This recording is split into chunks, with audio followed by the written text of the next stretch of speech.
Hello everybody, this is Mohammed Zaid. Today we are going to learn the kinds of verb. क्रिया के प्रकार, क्रिया के कितने प्रकार होते हैं इस पेज में हम लोग पढ़ेंगे क्रिया के प्रकार। ठीक है, जैसा कि आप लोग अक्सर देखते होंगे कि क्रिया के दो ही प्रकार होते हैं, एक होता है फाइनाइट वर्ब, एक होता है नॉन फाइनाइट वर्ब। जबकि ऐसा नहीं है, क्रिया कोई दो नहीं होती है, क्रिया बहुत सारी होती है। मैंने यहाँ पे 7 क्रियाएं लिखी हैं और भी होती हैं। ठीक है ना, ETC में उसको दिखा देंगे। ETC 7 लिखने के लिए 7 तक लिखा मैंने, उसके बाद ETC हम दिखा सकते हैं। ठीक है, तो आप लोग पढ़ेंगे बुक में ज्यादातर यही दो दी होती है, फाइनाइट एंड नॉन फाइनाइट। जबकि ऐसा नहीं है, क्रियाएं बहुत सारी होती है, कई प्रकार की होती है। ठीक है, पहला प्रकार है हमारा फाइनाइट वर्ब। क्रिया का पहला प्रकार है फाइनाइट वर्ब। क्रिया फाइनाइट वर्ब होती है और नॉन फाइनाइट होती है, जिसका दूसरा नाम है इनफाइनाइट वर्ब। नॉन फाइनाइट को इनफाइनाइट भी कहते हैं। अगला है मॉडल वर्ब। ठीक है ना, मॉडल वर्ब आपने सुना होगा। ठीक है, ये भी क्रियाएं होती हैं, विल, शैल, में, माइट, आर टू, है ना, शुड, ये सब मॉडल वर्ब तो जान गए, लेकिन ये क्रियाएं होती है मॉडल वर्ब। अगर क्रिया ना होती तो वर्ब क्यों नाम दिया गया होता? इससे साबित होता है कि क्रियाएं सिर्फ दो ही नहीं होती हैं, फाइनाइट और नॉन फाइनाइट। सिर्फ दो ही नहीं होती, और भी होती हैं, तभी तो इनके आगे, इनके अंत में जो है वर्ब लिखा हुआ है। वर्ब का मतलब हुआ क्रिया, तो ये भी क्रियाएं हैं। लेकिन हम लोग क्या करते हैं, अक्सर इसको काउंट नहीं करते हैं, अक्सर बुक वाली करते हैं, ज्यादातर थ्योरेटिकल चलते हैं। थ्योरेटिकल यानी कि जो थ्योरी है, जैसे लिखा है वैसे ही बोल लेते हैं, वैसे पढ़ लेते हैं। जबकि हम लोगों को प्रैक्टिकल पढ़ना चाहिए, बुक से ज्ञान लेना चाहिए, 15-16 लोगों से राय लेनी चाहिए, पूछना चाहिए, उनसे पढ़ना चाहिए क्या हो सकता है क्या नहीं हो सकता है, फिर अपने हिसाब से अगली नेक्स्ट डेफिनेशन खुद बनानी चाहिए। यहाँ वहां से भिन्न भिन्न प्रकार के सोर्सों से पढ़ना चाहिए हम लोगों को, फिर अपनी एक नई डेफिनेशन, अपनी एक नई practical definition based on practical हो और रियल हो। ठीक है ना, देखने के बाद लगे हाँ डेफिनेशन है।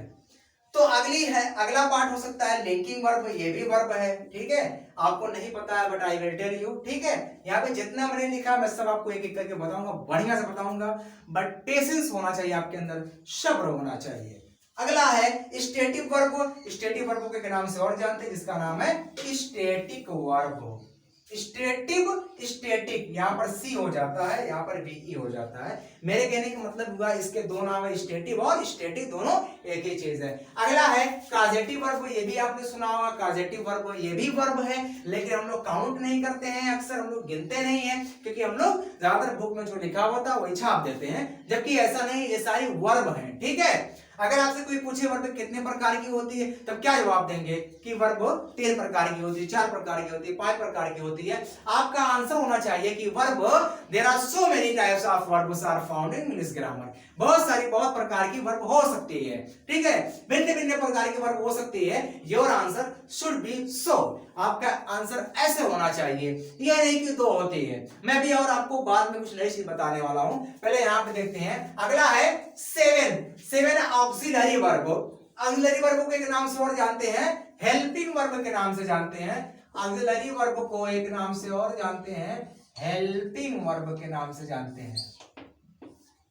हेल्पिंग वर्ब के नाम से जानते हैं, हेल्प करती है, जैसे ये ज़ैम और वाज वेयर, है ना, डू डज, है ना, ये सब क्या है, हेल्पिंग वर्ब है। समझ गए? हाँ, आगे देखते हैं। नई चीज ये है कि अगर आपसे कोई पूछता है कि how many types of verb are there, कितने प्रकार की वर्ब होती है, तो आपका आंसर ये होना चाहिए भिन्न भिन्न प्रकार की वर्ब हो सकती हैं।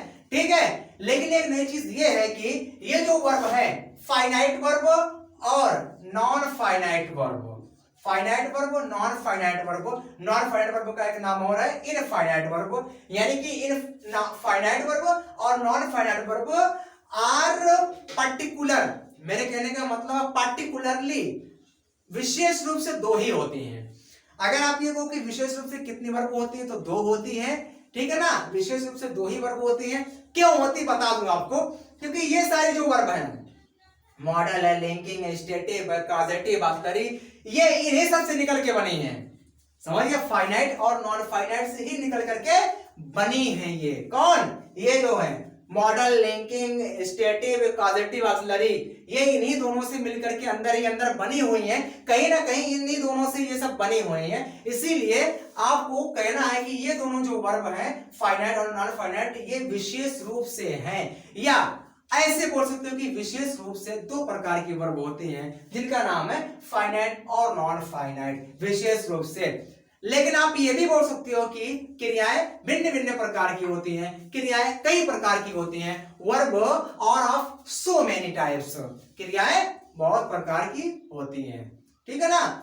Verbs are of many types, verb कई प्रकार की हो सकते हैं, लेकिन मेनली पूछा जाए, मेनली का मतलब का मुख्य रूप से, या पार्टिकुलरली, पार्टिकुलरली का मतलब का मुख्य रूप से, तो दो होती हैं। क्यों दो बताया गया है? क्योंकि और जो क्रियाएं बचती हैं वो इन्हीं से निकली हुई होती हैं, इन्हीं से मिलकर के बनी हुई हैं। इसीलिए खास तौर से अगर पूछा जाए क्रियाएं कितनी प्रकार की हैं, तो दो प्रकार की हैं, फाइनाइट और नॉन फाइनाइट। लेकिन आप ये भी बता सकते हो क्रियाएं बहुत प्रकार की होती हैं, तो your answer must be correct, ठीक है ना। There will be no problem, there will be no confusion if you say there are so many types of verbs, बहुत सारे वर्ब होते हैं, तो ये भी सही है, ठीक है।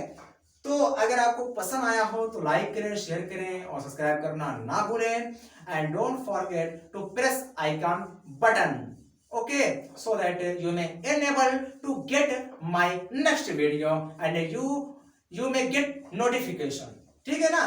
तो मेरी